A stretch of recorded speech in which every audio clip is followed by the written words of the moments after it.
In the third week of December, 1944, the war in Europe was supposed to be in its final, waning days.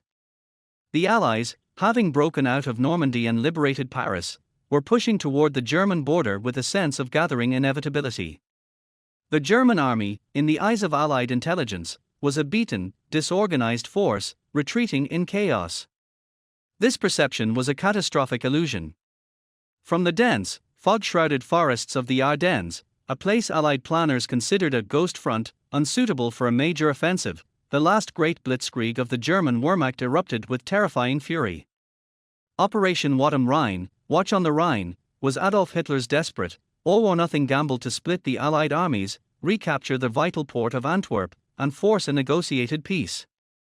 And at the very heart of this ambitious, audacious plan lay a small, unassuming Belgian town with 7 paved roads converging in its center, Bastogne. The initial German assault, led by the battle-hardened 5th Panzer Army and the 6th Panzer Army, achieved almost total surprise.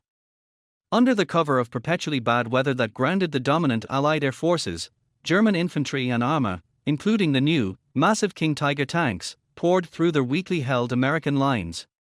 The sheer violence and speed of the attack created pandemonium. American units, many of them green and inexperienced, were overrun, cut off, or sent reeling in a desperate, chaotic retreat. The front line bulged ominously westward, creating the namesake bulge in the Allied line.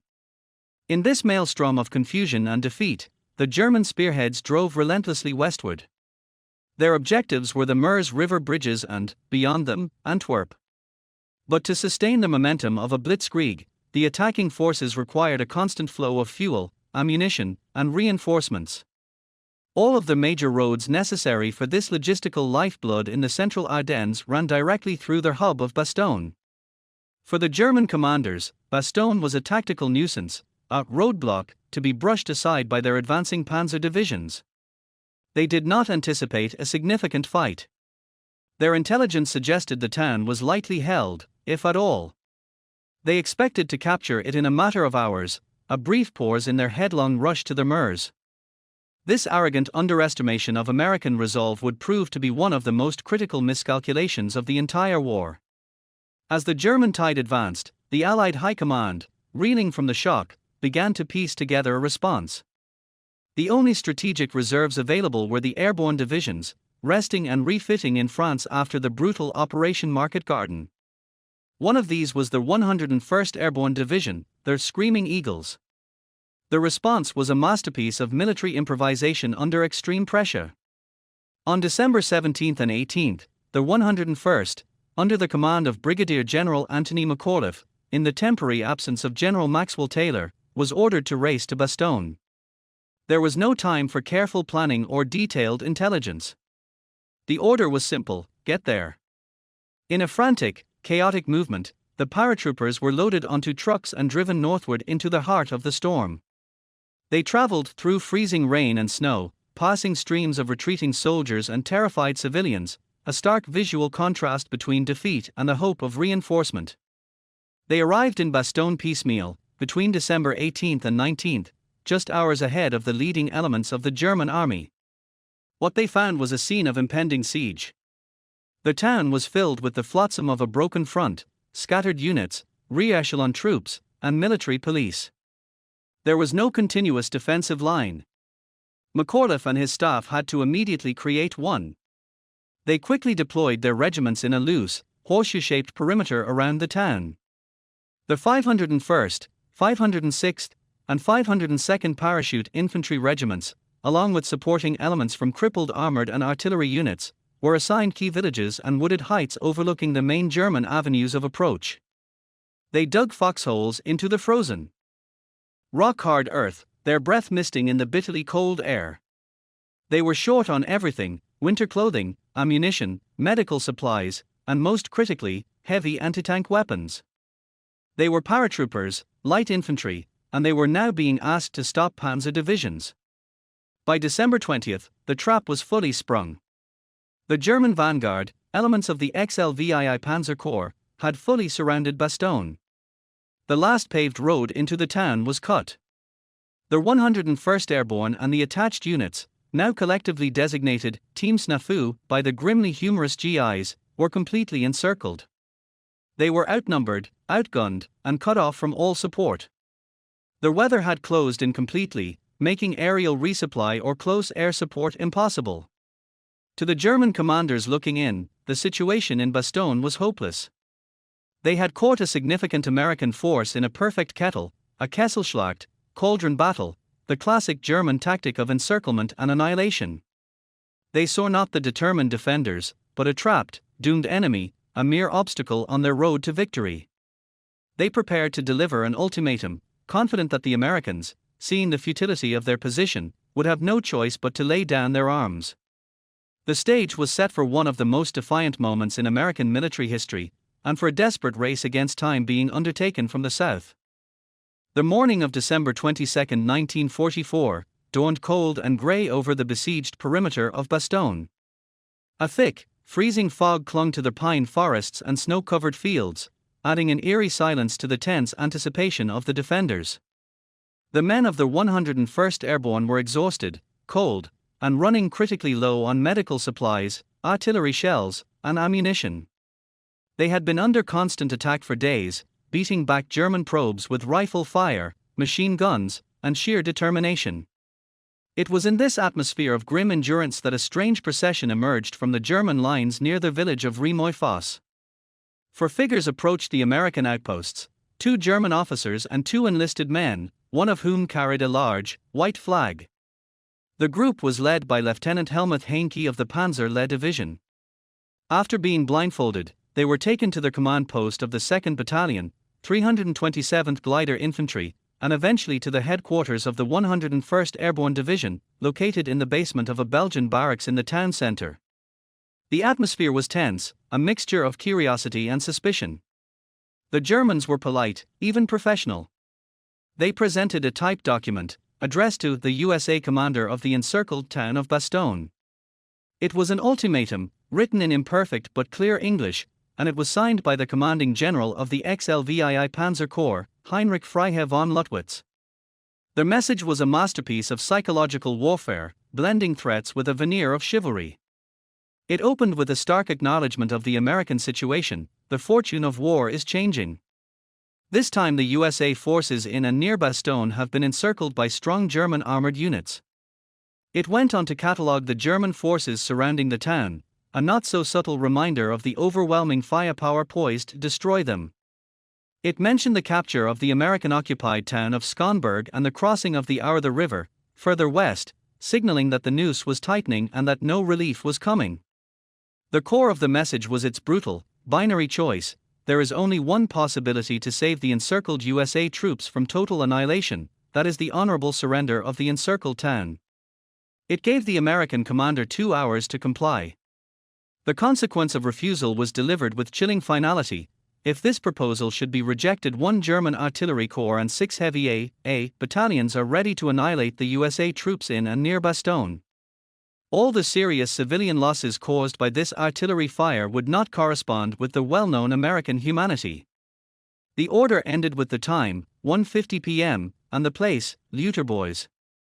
Their message was delivered to the acting commander of the 101st, Brigadier General Anthony McAuliffe.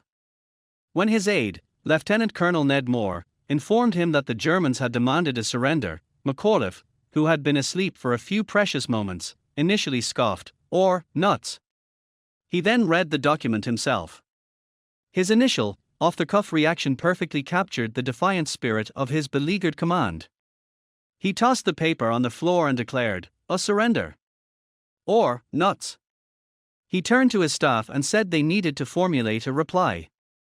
The problem was what to say. The situation was too serious for a simple, flippant retort, yet McAuliffe wanted to convey the sheer absurdity of the German demand in the face of his men's resolve. His staff officers discussed drafting a more formal response, but nothing felt right. Finally, Colonel Harry Kinnard, the division's operations officer, spoke up. "Well, sir," he said, "I think what you said initially would be hard to beat." McAuliffe looked puzzled and asked, "What do you mean?" Kinnard replied, "Sir, you said nuts." That single, uniquely American expletive, conveying disbelief, defiance, and contempt all at once, was perfect. Everyone in the room agreed. McAuliffe then wrote down his official reply on a piece of paper, to the German commander, Nuts. The American commander. The message was handed to the four German envoys, who were still waiting blindfolded. They did not understand the American slang. The American officer delivering the reply, Colonel Joseph Harper, had to explain it. When the Germans asked if the reply was affirmative or negative, Harper clarified, "It is decidedly negative.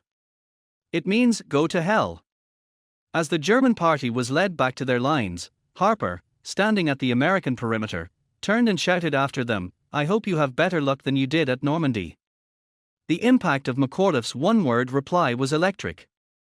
When the message was relayed to the troops shivering in their foxholes, it became an instant legend. It was a psychological shot in the arm of incalculable value. It transformed their desperate situation from a grim struggle for survival into a point of defiant pride. They were no longer just trapped, they were the battered bastards of Bastogne, and their commander had just told the entire German army exactly what they thought of their surrender demand. Their word, "nuts," became a battle cry, a symbol of their unbreakable spirit. For the Germans, the reply was baffling and infuriating. It was a rejection not just of their terms, but of their entire military assessment. They could not comprehend the mentality of a commander who, facing annihilation, would respond with such a seemingly flippant and disrespectful term. It signaled that the Americans in Bastogne were not a demoralized force on the verge of collapse, but a determined and confident enemy who believed they could win. The ultimatum had backfired spectacularly, hardening the American resolve and ensuring that the battle for Bastogne would now be fought to its bloody, brutal conclusion. While the 101st Airborne was digging its foxholes in the frozen perimeter of Bastogne, a drama of a different scale was unfolding nearly 100 miles to the south. In a crowded, map-strewn war room at the Hotel Alpha in Luxembourg City, the fate of the besieged town was being decided not by the infantryman's rifle, but by the sweeping arrows on a situation map and the iron will of one man, Lieutenant General George S. Patton, Jr., commander of the U.S. Third Army. The story of the relief of Bastogne is as much a story of Patton's prescience, drive, and logistical genius as it is of the defender's courage.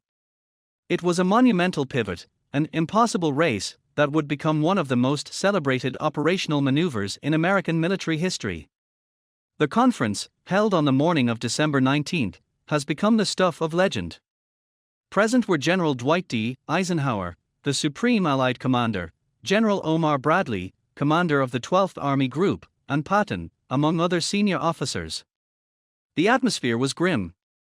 The German offensive had torn a massive hole in the Allied front, and the situation was chaotic and poorly understood. Eisenhower, seeking to seize the initiative, looked to his most aggressive commander. "George," he said, "I want you to go to Luxembourg and take charge of the situation." But the critical question was about counterattack. When could Patton attack? Patton, who had been studying his maps and anticipating a German move, was ready. He had already begun to reorient his army. When Eisenhower asked, he replied without hesitation, on December 22, with 3 divisions. The statement was audacious to the point of recklessness. At that very moment, Patton's Third Army was heavily engaged in a brutal offensive in the Saar region of Germany, driving eastward. To attack north toward Bastogne in just 3 days meant disengaging from a furious battle, turning an entire army of over 250,000 men 90 degrees to the left, and then launching it into a new, high-speed offensive along icy, congested roads in the dead of winter. It was a maneuver that defied all conventional military wisdom and logistical planning. The staff officers in the room were stunned. Bradley voiced the collective skepticism, "Don't be fatuous, George. You can't do that." But Patton was serious. He had already set the wheels in motion. This was not a reckless gamble, but the product of a brilliant and prepared mind. Patton was a student of history and a master of mobile warfare. He understood that speed and surprise were the greatest weapons. More practically, he ran his headquarters with a focus on contingency planning. His staff had already prepared several operational plans for just such an eventuality, including one for a rapid shift north. The moment the scale of the German offensive became clear, Patton had issued preliminary orders to his corps commanders, stop all offensive operations, assume the defensive, and prepare for a major movement. The mighty Third Army, a complex machine of infantry, armor, and artillery, began its incredible pivot. Tanks, trucks, and troops that had been facing east began the intricate process of turning north. The logistical challenge was Herculean. The road network of Lorraine and the Ardennes was limited, and a sudden thaw had turned many secondary routes into quagmires of mud, which then refroze into treacherous sheets of ice. The movement of the 80th, 26th, and 4th Armored Divisions, the spearhead of the relief force, required a traffic control effort of monumental proportions. Military police worked around the clock in freezing conditions, directing convoys that stretched for miles. Supply dumps had to be relocated. Fuel and ammunition trucks had to be rerouted. Every movement had to be coordinated to avoid catastrophic traffic jams that would present perfect targets for the Luftwaffe were the weather to clear. Patton's leadership style was the engine of this impossible maneuver. He drove his commanders relentlessly, his presence felt up and down the chain of command. He appeared at crossroads in his jeep, urging men forward. He bullied, cajoled, and inspired. He understood that in crisis, men needed to see unwavering confidence from their leader. He projected an absolute certainty in victory that infected his entire army. His famous prayer for good weather, circulated to his chaplains, was a testament to his understanding that his army's fate hinged on the skies clearing so his tactical air power could intervene. Almighty and most merciful Father, it began, we humbly beseech thee, of thy great goodness, to restrain these immoderate rains with which we have had to contend. Grant us fair weather for battle. The race was not just against the Germans, but against time and the suffering of the defenders in Bastogne. Every hour brought new, grim reports from the besieged town. They were running out of medical supplies, artillery shells were rationed, and the cold was claiming as many casualties as enemy fire. Patton felt this pressure acutely. He knew that McAuliffe's nuts had bought time, but not infinite time. The relief of Bastogne became a personal crusade for him and the Third Army. The 4th Armored Division, in particular, under the command of Major General Hugh Gaffey, was the spearhead, tasked with punching through the German lines and driving a corridor to the besieged town. They faced not only determined German resistance from the 5th Fallschirmjäger Division and elements of Panzer Lehr, but also the brutal, energy-sapping conditions of the Ardennes winter. The race was on. Patton had staked his reputation and the lives of his men on a pledge that most considered impossible. The Third Army was now a massive battering ram, swinging north through the snow and ice, its target, the encircled garrison of Bastogne and the German armies that held it in their grip. The turning of the Third Army was a mechanical marvel, but its northward drive was a descent into a visceral, frozen hell. This was no triumphant parade, it was a brutal, grinding assault against a determined enemy, a sadistic climate, and a landscape that seemed actively hostile to modern warfare. Patton's iron tide did not flow smoothly, it inched forward, battering itself against a series of fortified villages, icy ridges, and murderous ambushes, with each mile paid for in blood, steel, and sheer human endurance. The relief of Bastogne became a soldier's battle, fought not in grand headquarters but in the snow-filled ditches and burning streets of obscure Belgian hamlets with names like Martelange, Chaumorne, and Bougainville. The spearhead of this drive was the 4th Armored Division, arguably the most experienced armored division in the U.S. Army. But even these veterans were unprepared for the conditions they faced. The Ardennes in late December was a monochrome nightmare. Temperatures plummeted well below freezing, creating one of the coldest winters in European memory. Men battled frostbite, their flesh sticking to the cold metal of their tanks and rifles. A thick, pervasive fog clung to the wooded valleys, reducing visibility to a few hundred yards and nullifying the American advantage in artillery spotting and air power. The ground itself was a trap. A brief thaw had turned the soil to a thick, cloying mud that froze solid each night, creating a crust of ice over a bottomless mire. Tanks slewed off the narrow, icy roads, becoming immobilized and easy targets. Maintenance became a constant, desperate struggle. Engines had to be run every few hours to prevent them from freezing solid, burning precious fuel. The German defense was anything but a disorganized retreat. The southern shoulder of the Bulge was held by the German 5th Fallschirmjäger Division and elements of the Panzer Lehr and 26th Volksgrenadier Divisions.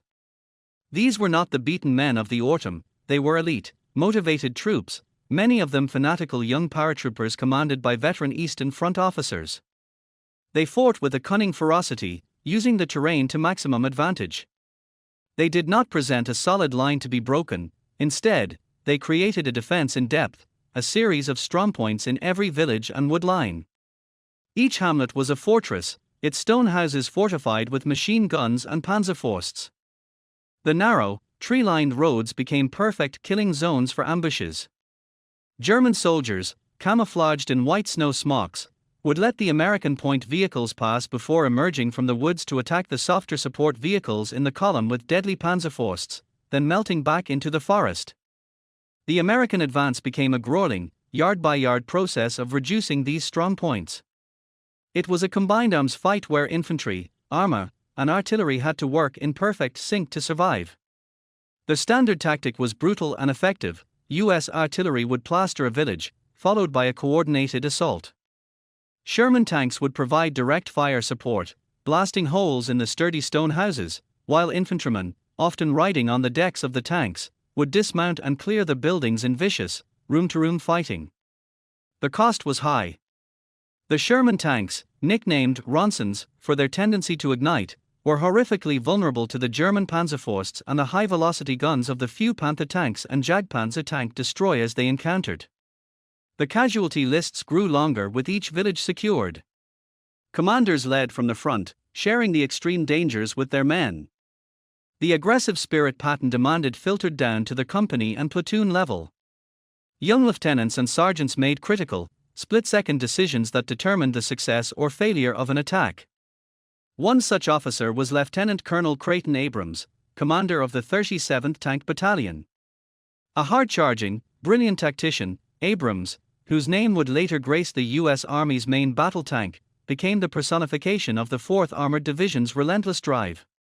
His command tank, Thunderbolt, was often at the very tip of the spear.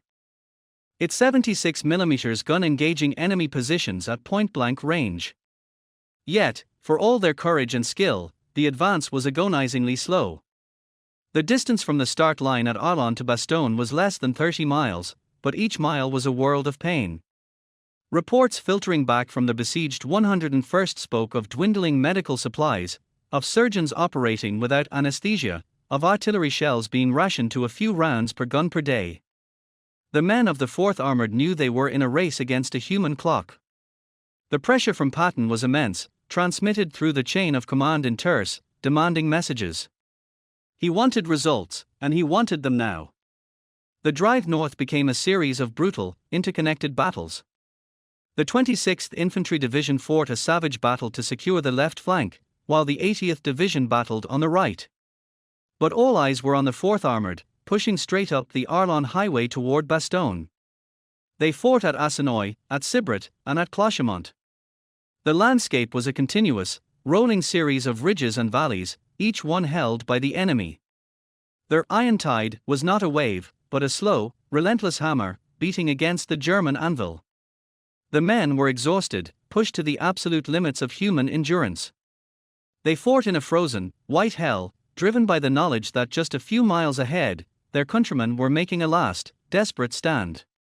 The final push would require one more Herculean effort, a concentrated thrust to pierce the final German ring and break the siege. By December 26, 1944, the siege of Bastogne had entered its most critical phase. Inside the perimeter, the situation for the 101st Airborne and its attached units was dire. Medical supplies were exhausted, with surgeons using newspaper for bandages and operating without anesthesia. Artillery ammunition was so scarce that forward observers were forbidden from calling for fire on anything but the most threatening targets. Men existed on a handful of frozen K-rations, their uniforms frozen stiff, their bodies racked by trench foot and exposure. The constant German shelling and probing attacks had worn down companies to platoon strength. Yet, their morale, buoyed by McAuliffe's defiant nuts and the promise of relief, remained unbroken. They knew Patton was coming. They could hear the distant, muffled thunder of his artillery to the south, a sound that was both a promise and a torment, so close yet still out of reach. Outside the perimeter, the men of the 4th Armored Division were at the absolute limit of human and mechanical endurance. They had been fighting continuously for days against a stubborn, skilled enemy in the worst conditions imaginable. The drive north had been a series of brutal, costly battles for every crossroads and village. Now, they were poised for the final, decisive thrust. The key to unlocking Bastogne lay in the capture of the small village of Bastogne, just a few miles south of the American lines. Intelligence suggested it was a major German strongpoint, blocking the main road into the city. The commander of the 4th Armored Division, Major General Hugh Gaffey, and the commander of its lead combat command, Colonel Wendell Blanchard, knew a conventional, set-piece attack would take too long. They needed a battering ram, a concentrated, violent punch that would tear a hole straight through the German line. The man chosen to lead this audacious spearhead was Lieutenant Colonel Creighton Abrams, commander of the 37th Tank Battalion. Abrams, a fiery and brilliant tank commander, embodied the aggressive spirit Patton demanded. His plan was simple, bold, and extremely dangerous. He would form a special task force, a flying column, built around his own tank, Thunderbolt 7, and the armored infantry of Company C, 53rd Armored Infantry Battalion, under the command of Lieutenant Colonel George Jacques. They would not stop to clear the surrounding woods or engage in protracted firefights. Their orders were to charge straight up the main road to Bastogne, blast their way through their village, and not stop for anything until they linked up with the 101st Airborne lines. It was a calculated risk that left the column vulnerable to attack from its flanks, but speed and shock were its armor. At 4:45 p.m. on December 26, the assault began. The American artillery laid down a thunderous, time-on-target barrage on Bastogne, a precisely coordinated strike where shells from multiple battalions landed simultaneously, obliterating the village in a storm of high explosives and steel. Before the dust had settled, Abrams gave the order, "Move out." The column roared forward. In the lead was Abrams in Thunderbolt, followed by a wave of Sherman tanks and half-tracks carrying the armored infantry. The initial momentum was breathtaking. They crashed through the outer German positions, their machine guns firing into the stunned and shell-shocked German defenders. Tanks fired canister shot, devastating anti-personnel rounds that turned their main guns into giant shotguns, clearing the ditches and tree lines. But the Germans at Bastogne were not all dead. As the head of the column pushed into the village itself, a furious close-quarters battle erupted. From cellars and fortified houses, German paratroopers emerged with Panzerfausts. A Sherman tank at the front of the column took a direct hit and burst into flames, blocking the narrow road. For a few tense minutes, the spearhead was trapped, taking fire from all sides. This was the critical moment. If the column stalled here, it would be cut to pieces. Abrams, from his command tank, directed the fight with cool fury. He ordered another tank to push the burning wreck aside. Meanwhile, the armored infantry, under Lieutenant Colonel Jacques, dismounted and began the brutal work of clearing the village house by house, engaging in frantic gunfights in the twilight, their shadows dancing in the light of burning buildings and vehicles. Breaking through the far side of Bastogne, Abrams' column faced one final, open stretch of road before reaching the 101 SD's lines. But now, they were inside the German cordon. German artillery, mortars, and machine guns zeroed in on the exposed vehicles. The last 2 miles were a deadly gauntlet. Tanks and half-tracks weaved at high speed, firing in all directions as shells exploded around them. Inside the Bastogne perimeter, the exhausted defenders of the 326th Airborne Engineer Battalion, manning the southernmost positions, heard the approaching roar of engines and the distinctive report of American tank guns. At first, they were wary. Could it be a German ruse? Then, through the gloom and smoke, they saw the unmistakable silhouette of a Sherman tank, its white star visible. It was the lead element of Abrams' column. The link-up was not a grand, ceremonial meeting, but a moment of raw, professional relief amidst ongoing combat. Soldiers of the 101st, clad in filthy, frozen uniforms, emerged from their foxholes. The tankers of the 4th Armored, haggard and bleary-eyed from their hellish drive, greeted them. The first organized contact was made at approximately 4:50 p.m. near the village of Riemoy-Fosse. A handshake between Lieutenant Charles Boggess of the 37th Tank Battalion and Lieutenant Webster of the 326th Airborne Engineers officially marked the end of the siege. The corridor was narrow, fragile, and still under fire, but it was open. The Battered Bastards of Bastogne were no longer alone. The breakthrough at Arsinoe was the climax of Patton's impossible race. It was a tactical masterpiece of armored warfare, combining precise artillery, aggressive leadership, and the sheer bravery of the tankers and infantry who charged into the inferno. While heavy fighting would continue for weeks to expand the corridor and fully secure Bastogne, the back of the German siege was broken on December 26. The Third Army had accomplished the militarily improbable, and in doing so, it had saved an American division and turned the tide of the Battle of the Bulge. The clash at the perimeter was over. The relief of Bastogne was secured. The relief of Bastogne on December 26, 1944, was more than a tactical victory, it was the moment the narrative of the Battle of the Bulge irrevocably shifted. It forged an enduring legend, a story of defiance and deliverance that would resonate far beyond the snowy fields of the Ardennes, becoming a foundational epic of American military history. This legend was built on two pillars: the sublime, defiant spirit of the defender, encapsulated in a single, unforgettable word, and the awesome, grinding power of the reliever, a testament to American industrial and operational might. Together, Nuts and Patton's relief created a story that bolstered a nation's morale and shattered an enemy's confidence. Inside Bastogne, the arrival of the 4th Armored Spearhead was met not with wild celebration, but with a profound, weary gratitude. The corridor was a fragile lifeline, a narrow, fire-swept path barely wide enough for a few trucks. The first vehicles to arrive were not bearing generals, but engineers and medics. The most critical cargo was plasma, morphine, and bandages for the overflowing aid stations. The sight of American tanks, emblazoned with the White Star, rolling past their foxholes was a psychological transfusion for the paratroopers. They had held, against all odds and against all predictions. Their faith had been justified. Yet, the battle was far from over. The German ring, though punctured, was still strong. The 101st Airborne would remain in the line for several more weeks, fighting alongside the fresh troops of the Third Army to expand the corridor and finally eliminate the Bulge. But the crushing pressure of encirclement was gone. They were no longer a besieged garrison awaiting annihilation, they were the vanguard of a counteroffensive. For General Anthony McAuliffe, the relief validated a command decision that could have been judged as recklessly stubborn.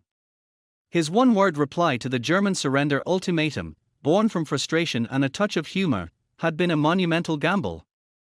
Had the garrison been overrun, history would have recorded it as the foolish last gesture of a doomed commander. Instead, it became its defining act of heroism. The story of Nuts was picked up by war correspondents and flashed around the world. It was the perfect headline, simple, uniquely American, and dripping with defiance. It captured the imagination of the American public, which had been gripped by anxiety as news of the German breakthrough spread. Here was proof that the American soldier was not beaten, that his spirit was unbreakable. McAuliffe and the 101st Airborne were instantly immortalized. Their Battered Bastards of Bastogne were no longer just a military unit, they were national symbols of resilience. For General George S. Patton, the successful relief was the ultimate vindication of his command style, his aggression, his meticulous planning, and his unshakable self-confidence. When he had stood in the war room at Verdun and promised to attack in 3 days, his peers had thought him mad. He had now delivered on that promise with almost supernatural punctuality. The 90-degree turn of the Third Army, followed by its brutal drive north, was a logistical and operational feat that few other armies in the world could have accomplished. It showcased the flexibility and raw power of the American war machine. Patton, ever the showman, made a dramatic entrance into Bastogne on December 30, his jeep rolling through the shell-pocked streets. His meeting with McAuliffe was a moment for the history books. He reportedly said, "You have been a brave man, Tony. You have put up a magnificent fight." It was the recognition of one warrior for another. For Patton, Bastogne was not the end, but the beginning. It was the pivot point from which his Third Army would now drive the Germans back, beginning the relentless counterattack that would bludgeon the Bulge into nothingness. The impact on German morale was devastating. The commander of the German 5th Panzer Army, Hasso von Manteuffel, would later state that the failure to take Bastogne was the turning point of the entire Ardennes offensive. The German High Command had been certain of its fall. They had thrown multiple divisions against it, including elite panzer and paratrooper units. The stubborn American defense had acted as a cork in a bottle, blocking their vital road network and forcing the German spearheads to waste precious time and fuel maneuvering around it. The successful defense, and then the shattering relief, proved that the German offensive had reached its high-water mark. They had thrown their best punch, and the Americans had not only absorbed it but were now counterpunching with overwhelming force. The psychological blow was as severe as the military one. The hope that had briefly flickered in the German ranks, their hope of a miraculous victory in the West, was extinguished in the frozen fields around Bastogne. The legend of Bastogne, therefore, is a dual legacy. It is the legacy of the infantryman, the paratrooper in his foxhole, whose courage and fortitude held the line against impossible odds. It is a story of small unit leadership, of men like McAuliffe who provided not just orders, but inspiration. And it is the legacy of high command, of the general who moved armies like pieces on a chessboard, who understood that wars are won by will as much as by weapons. Their Nuts' reply and Patton's relief are forever intertwined, one the soul of the defense, the other the muscle of the rescue. They created a perfect narrative of American resolve, the unbreakable spirit of the common soldier, and the indomitable will and capability of its leadership to come to his aid. In the heart of a frozen winter, in the face of a seemingly unstoppable enemy, a legend was forged at Bastogne, a story that would be told for generations as the ultimate testament to American tenacity in the face of adversity.